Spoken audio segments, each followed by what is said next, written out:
సృష్టి మొదట్లో చీకటి మాత్రమే ఉంది. కాలం లేదు, జీవితం లేదు. ఆ అంధకారాన్ని చీల్చుకుంటూ ఒక దివ్యకాంతి ఉద్భవించింది. ఆ కాంతే సూర్యుడు.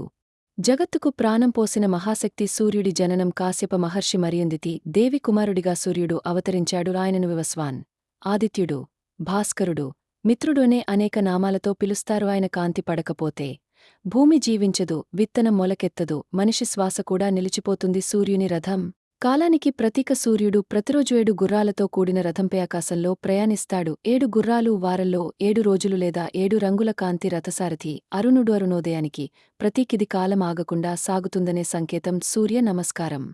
శరీరం, మనస్కు శక్తి. మన ఋషులు సూర్యుణ్ణి కేవలం దేవుడిగా కాదు, ఆరోగ్యదాతగా చూశారు. సూర్య నమస్కారం చేస్తే శరీరం దృఢంగా మారుతుంది, మనసు ప్రశాంతంగా ఉంటుంది, ఆత్మలో తేజస్సు పెరుగుతుంది. అందుకే ప్రతిరోజు ఉదయం సూర్యుడికి జలార్పణ చేయడం మన సంప్రదాయం. కర్ణుడికి వరదాత అయిన సూర్యుడు. మహాభారతంలో సూర్యుడు కర్ణుని తండ్రి. కర్ణుడికింజేయమైన కవచ కుండలాలను ప్రసాదించాడు. దానశీలత, ధైర్యం, త్యాగం ఇవి కర్ణుడిలో కనిపిస్తేంది. సూర్యుడి తేజస్సే. సూర్యుడు లేకపోతే ఒక్క క్షణం ఊహించండి, సూర్యుడు లేకపోతే భూమి మంచుగా మారుతుంది, సముద్రాలు నిలిచిపోతాయి, జీవజాలం అంతరించిపోతుందందుకే సూర్యుడు జీవితం. భక్తి సందేశం. సూర్యుడు మనకు కేవలం వెలుగు ఇవ్వడు, క్రమశిక్షణ నేర్పుతాడు, కాల విలువ చెబుతాడు, కష్టపడి ప్రకాశించమని బోధిస్తాడు. ప్రతిరోజు ఉదయించే సూర్యుడు మనకిచ్చే సందేశం ఒక్కటే: నీవు ప్రకాశించు, అంధకారాన్ని తొలగించు.